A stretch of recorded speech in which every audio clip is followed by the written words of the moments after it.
अस्सलामुअलैकुम वरहमतुल्लाहि वबरकातुहू।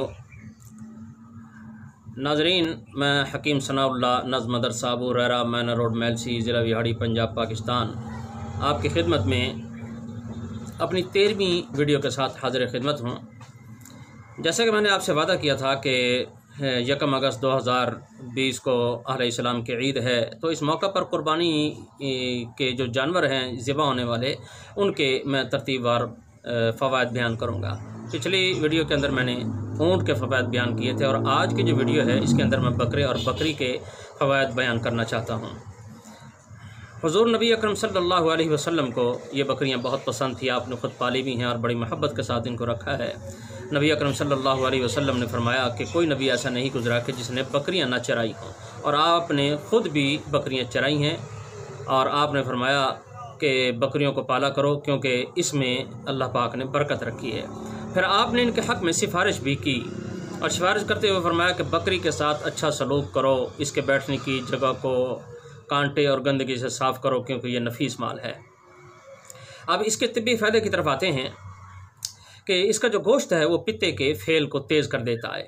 मैं तकरीबन 20-25 के करीब इसके फ़वाइद बयान करूँगा, आप ज़रा गौर से समाअत फरमा लें कि इसका जो गोश्त है वो पित्ते के फेल को तेज़ कर देता है और जल्द हज़म भी होता है और मैदे को भूख पर भी आमादा कर देता है। पित्ते के अंदर जो पथरियाँ बनने का अमल होता है उस अमल के अंदर ये रुकावट डालता है, यानी पथरियाँ नहीं बनने देता। और इसी बकरी या बकरे का पिता इसके पानी निकाल कर जब ज़िबा करते हैं तो पिता अलहदा करके उसके अंदर जो पानी होता है वो अलहदा निकाल लें, तो इसको कान में डालने से जिन लोगों के कान बहते हैं वो बंद हो जाते हैं और बहरापन भी उसका ख़त्म हो जाता है। अगर ये पानी सलाई के ज़रिए आँखों में लगाया जाए तो आँखों का जाला फोला भी ख़त्म कर देता है और आँखों को जो कमज़ोरी होती है उसके अंदर उसको भी ये ख़त्म कर देता है। और एक बीमारी होती है आँखों की कि पलकों के अंदर वाली साइड पे बाल पैदा हो जाते हैं, जिसको पड़ बाल की बीमारी कहते हैं। ये आँखों में चुभते रहते हैं और ये बड़ा तकलीफ़ दे होता है। तो लोग अक्सर इसे उखाड़ते रहते हैं, ये फिर पैदा हो जाते हैं, फिर उखाड़ते हैं, फिर पैदा हो जाते हैं। तो इसका एक बेहतरीन हल ये है कि उखाड़ने के बाद यही इसी पित्ते का पानी जो है वो सिलाई के ज़रिए अगर आँख में लगा दिया जाए तो ये दोबारा पैदा नहीं होते। बस 1-2 मरतबा लगाएंगे तो इंशाअल्लाह ताला ये दोबारा पैदा नहीं होंगे। इसको जो सुरमे की तरह लगाएं आँख में, जिस तरह सुरमा लगाया जाता है ना, सुरमे की तरह सलाई के ज़रिए आपने लगाना है इंशाअल्लाह ताला। अच्छा, ये आँखों के अंदर फालतू जो गोश्त पैदा हो जाता है ये गोश्त को भी पिघला कर ख़त्म कर देता है, गोश्त पैदा नहीं होता। अच्छा, आँखों की एक बीमारी है जिसे गुहांजनी चश्म कहा जाता है कि आँखों की पलकों के ऊपर एक फुंसी सी पैदा हो जाती है और ये फुंसी बदनुमा भी लगती है और ये तकलीफ़ दे भी होती है। तो इस फुंसी का भी बेहतरीन इलाज है कि इस का गोश्त जो होता है जिसे हम रख देते हैं प्लेट में, फ्रिज के अंदर रख देते हैं, तो उसका जो पानी होता है ना वो निकलता है, इसे कच लहू कहा जाता है। तो ये जो कच लहू है उंगली की मदद से उस फुंसी के ऊपर लगाया जाए तो इंशाअल्लाह ताला ये 1-2 मरतबा लगाने से ये फुंसियाँ नहीं निकलती। बारहा इसका तजर्बा किया जा चुका है, बड़े इलाज करने के बावजूद भी फुंसियाँ नहीं जाती, तो इसके 1-2 मरतबा लगाने से ये फुंसियाँ चली जाती हैं। अच्छा, एक और बीमारी है, उस बीमारी को फील पा कहते हैं। फील कहते हैं हाथी को और पा कहते हैं पाँव को। ये बात याद रख लें कि फील हाथी को और पाँव को कहते हैं। इस बीमारी का नाम इस वजह से रखा है कि ये पाँव सूज कर यानी मोटे होकर ये हाथी के पाँव जैसे हो जाते हैं। तो ये लाखों में कोई एक मरीज़ होता है जिसे ये मर्ज़ होती है। तो मैं इसलिए बता रहा हूँ कि हो सकता है कि शायद कभी ये काम आ जाए। तो जब कभी इसकी ज़रूरत पड़े तो इसी बकरे के पित्ता या बकरी के पित्ता का पानी जो है ना, इस पानी को आपने निकालना है और उस पाँव के ऊपर मलना शुरू कर देना है। तो इंशाअल्लाह ताला ये जो पानी लगाते रहने से ये जो मसला है फील पा का ये भी हल हो जाता है।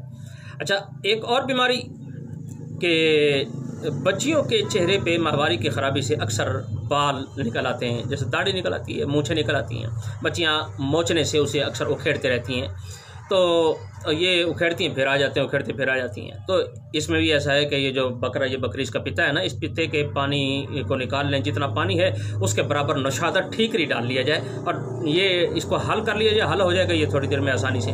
तो हल करने के बाद इन बालों को मोचने से, वो जो बाल उखेड़ने वाला मोचना होता है ना, इससे उखेड़ने के बाद इस जगह के ऊपर ये पानी लगा दिया जाएगा तो इंशाअल्लाह ताला जहाँ से ये बाल उखड़ा है वहाँ दोबारा बाल पैदा नहीं होगा। अच्छा, इसका एक और फ़ायदा भी आप सुन लें कि बकरी या बकरे की जो ओजड़ी होती है, इस ओजड़ी को बकरी के ही दूध में मिलाकर पीते रहने से ना मर्द भी मर्द बन जाता है। और अगर किसी आदमी को चोट लग जाए और बदन पे नील पड़ गए हों तो बकरी के जो ताज़ा खाल होती है उस मकाम पे उसे रखने से दर्द भी बड़ी जल्दी ख़त्म हो जाता है और निशान भी जो उसके होते हैं वो ख़त्म हो जाते हैं। और ढीठ किस्म के जो बुखार होते हैं ये बकरी के दूध पीने से ख़त्म हो जाते हैं। दवाओं से ख़त्म नहीं होता लेकिन दूध से ख़त्म हो जाते हैं। और इसका जो दूध है वो खुश्क खांसी में भी बहुत मुफीद है। अच्छा, इसके जो सींग होते हैं, सींग और खुर, ये जो पाँव वाले खुर होते हैं ना जिसे हम तोड़ के फेंक देते हैं, तो इनको आग के अंदर जला लिया जाए, जलाकर इसकी राख बना ली जाए और इसकी राख के जो 500 मिलीग्राम वाले कैप्सूल होते हैं ना, ये कैप्सूल भर लें सुबह शाम खाने से ये काली खांसी को बहुत ज़्यादा फ़ायदा देते हैं। और वो खांसी जिसमें झागदार बलगम आती है उसको भी ये बहुत ज़्यादा फ़ायदे देते हैं। और सुबह दोपहर शाम खाने से मर्दाना क़ुव्वत भी इससे पैदा हो जाती है। और एक और फ़ायदा है कि ये जो राख हमने बनाई थी, 10 ग्राम ये राख हो और 100 ग्राम ये तेल हो, तेल कोई भी यानी सरसों का या तिलों का तेल हो, उसके अंदर इसको डाल के हल कर लिया जाए तो ये पिंडलियाँ जो होती हैं ना, इनके ऊपर मालिश किया जाए तो जितनी भी शदीद किस्म की थकावट होती है, दर्द होते हैं, इसके मालिश करने से ये दर्द वगैरह ख़त्म हो जाता है।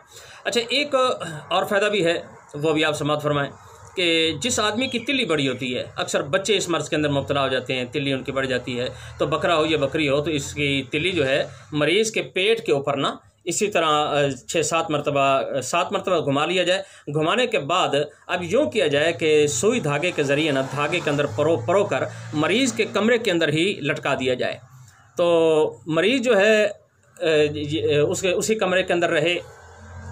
तो जैसे जैसे ये तिल्ली जो है खुश्क होती चली जाएगी वैसे वैसे ही ये मरीज़ जो है ना ये सेहतयाब होता चला जाएगा। अच्छा, एक और फ़ायदा भी है कि जिसका बच्चा बग़ैर किसी वजह के रोता है, एक तो होता है रोना किसी तकलीफ़ की वजह से, उसके लिए नहीं बता रहा, एक होता है तकलीफ़ भी कोई नहीं होती और बच्चा बग़ैर किसी वजह के रोता ही रहता है, माँ बाप उठाते हैं तो चुप हो जाता है, नहीं उसे सुलाते हैं या बिठाते हैं तो रोना शुरू कर देता है। तो ऐसे जो बच्चा होता है रात को बहुत तंग करता है, बार बार वालिदा को उठा देता है, तो ऐसा करें कि बकरी के एक मेंगनी किसी कपड़े के अंदर लपेट कर बच्चे के सिरहाने के नीचे रख दिया जाए तो इंशाअल्लाह ताला ये बच्चा रोना भी बंद हो जाएगा।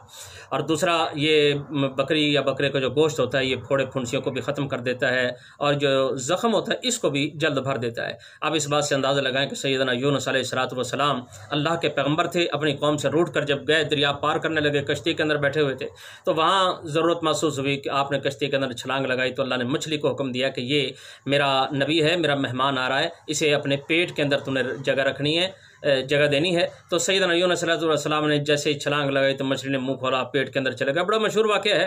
तो 40 दिन तक सैयदना यूनुस अलैहिस्सलाम इस पेट के अंदर रहे हैं। तो 40 दिन के बाद जब आप बाहर निकले तो उस वक़्त आपकी जल्द भी बहुत नरम हो चुकी थी और जो कमज़ोरी थी वो भी बहुत ज़्यादा हो चुकी थी, तो आप ये हिलने जुलने के काबिल नहीं थे।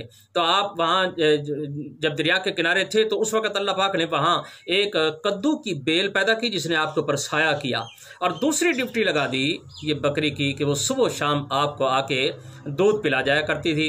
अब बस चंद ही दिन गुजरे थे कि आप सेहतमंद हो गए और आपका जो जिस्म था वो गोश्त से भर गया। और बकरी का जो गोश्त होता है ये मर्दाना क़ुव्वत भी पैदा करता है। लेकिन जो ये कॉलेज के मरीज़ जो होते हैं जिसे कोलंज कहा जाता है, ये भी और हाई ब्लड प्रेशर के मरीज़ भी इसका इस्तेमाल न करें, ये उनके लिए नुकसानदेह है। याद रहे कि ये जो गोश्त होता है बकरी का ज़्यादा खाने से नसियान की बीमारी पैदा करता है, यानी भूल जाने की बीमारी पैदा करता है, दिमाग भी इससे कमज़ोर हो जाता है। इसे ज़्यादा ना खाया जाए, कभी कभार खाने में कोई हर्ज नहीं। हाल बता अगर कोई आदमी ज़्यादा इसको खा लेता है और उसका कोई नुकसान हो गया तो शहद का इस्तेमाल करने से इसके जो अमराज होते हैं वो सारे के सारे ख़त्म हो जाते हैं।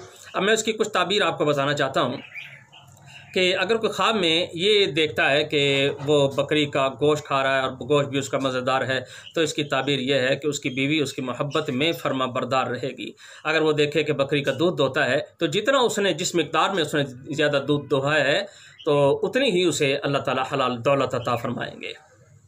अगर वो देखता है कि बकरी को वो पकड़ता है लेकिन बकरी उसके हाथ नहीं आती, बकरी आगे भाग जाती है, तो इसका मतलब इसकी ताबीर यह है कि उसके कारोबार के अंदर नुकसान होगा।